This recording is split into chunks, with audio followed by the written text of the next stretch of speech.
We needed sun. After a full week of rain and fog in Bijagua, it hit a point where the jungle felt heavy. Beautiful, but heavy. Everything was damp, skies were gray. You don't realize how much that affects you until you wake up one morning and just think, we need blue sky.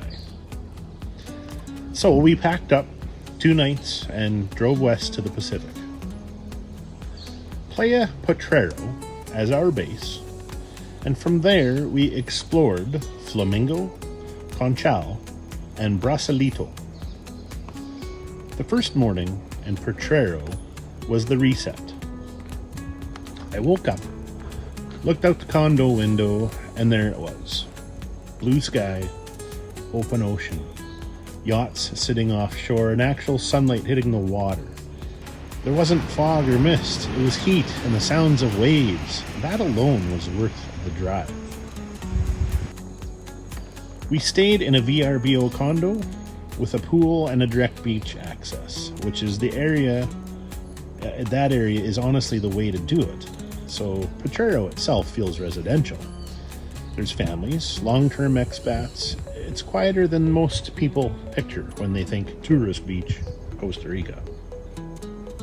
And that's important, because this part of Guanacaste has grown fast.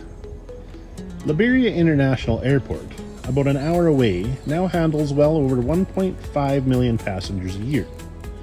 Guanacaste used to be cattle ranch land and small fishing villages. And over the last 2 decades, especially after the airport expansion in the early 2000s, it turned into one of the fastest growing tourism zones in the country. Costa Rica as a whole sees over 2 million international visitors annually now, and that's a big percentage. And that's a big percentage of them landing right here in the coastline. So you feel it. And you feel the prices. And that was probably the biggest surprise of the whole trip. We stopped at a grocery store for maybe 9 items. Nothing crazy, just only $250 worth apparently. The lady in front of us, she had a full cart. I don't even want to know. Now the next morning, I went back to that grocery store because we didn't get tea, so I grabbed a couple of 2 small coffees, a box of tea, and some dessert, and a juice. $38 US. Mind-boggling. Restaurants were running about $100 more per meal than what we've been paying inland near the Bijagua area. Now this coastline runs on tourism dollars, and it shows. It does not mean it's not worth visiting, it just means expectations matter. From Potrero, everything we wanted to see was about 10 to 15 minutes away. Flamingo felt more like energy. There was white sand, bright blue water. It was a brand new marina development that had reportedly cost over $50 million, and that marina alone changed the feel of the area. It's drawing sport fishing charters, higher-end condos, and a more polished crowd. And when we were there, they had a Mardi Gras parade going on. On our way back from the Coco Loco, which was an excellent restaurant by the way, kids and parents were running into the road, grabbing beads of candy, and I was basically on the brakes the whole time, trying not to clip anybody. Flamingo felt more like a party beach, I want to call it. It was busy, it was packed, high energy. If that's your vibe, you'd love it. Good waves too. Then there's Conchal. Conchal means shell in Spanish, and the entire beach is crushed white shells instead of sand. That's why the water looks almost unreal, turquoise. It reflects differently. But near the Westin Reserva Conchal, it was crowded. Shade tents for rent, beach massages, vendors selling handmade crafts, souvenirs, food. It honestly reminded me more of a Caribbean all-inclusive zone. Not in a bad way, just structured tourism. And then you look up and there are monkeys in the trees. We watched a mother monkey carrying her baby just branch to branch, just above everyone, like nothing was happening. And then there were the iguanas that crossed the sand like they owned it.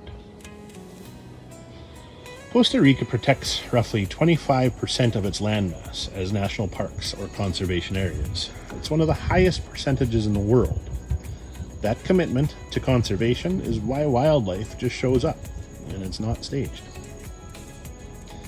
That contrast, resort bracelets and wild monkeys in the same frame, that's Costa Rica right now. Brasilito felt a little more down, felt different, I guess, from Conchal, which is just down from there. It had darker sand, more local energy. It had quads, less polish. And you can walk from Brasilito over to Conchal if you really want that mix. If I had to describe the vibe shift between beaches, it was almost like microclimates of tourism. Potrero felt livable. Flamingo felt celebratory. Conchal felt resort forward. And Brasilito felt local. And all within 15 minutes of each other. Now, I will say one thing that disappointed me a bit. Garbage. And by garbage, I mean random trash on parts of the beach. Half watermelons just laying there. Plastic, some odds and ends. And probably some of it drifted in from the ocean, just as a lot of cases might sound. But then again, some of it's just human carelessness. Near the resorts, it was noticeably cleaner, and that contrast stood out. But outside of that, mornings were fresh. The midday felt relaxed. The sunset the first night was complete peace. The second night we were just honestly sunned out and stayed in. Nights in Potrero were quiet, calm. It didn't feel chaotic. So I guess if someone asked me straight up, where should I stay? Well, for families or first-timers, I'd say base yourself in Potrero. Experience the rest, drive to Flamingo, walk Conchal once, and visit Brasilito. You don't need to sleep in the center of the chaos to enjoy it. Did this trip change our overall view of Costa Rica, you might ask? Not really. It did add depth, though. And for that, I mean, we've done La Fortuna. You can watch that video on this channel. We've done Coco, Hermosa. This is our third outing this year. Last year, we did a drive down from Canada, which was an experience in itself. So this year, it feels like layers. And this stretch of coast, it's beautiful. It's busy and it's expensive. But for a reset from jungle rain and fog, it absolutely delivered. If you're planning a trip to Guanacaste and wondering what the reality feels like beyond Instagram shots, I hope this video helps. Drop your questions below. We are exploring different zones and giving you the honest version of each. We'll see you in the next one.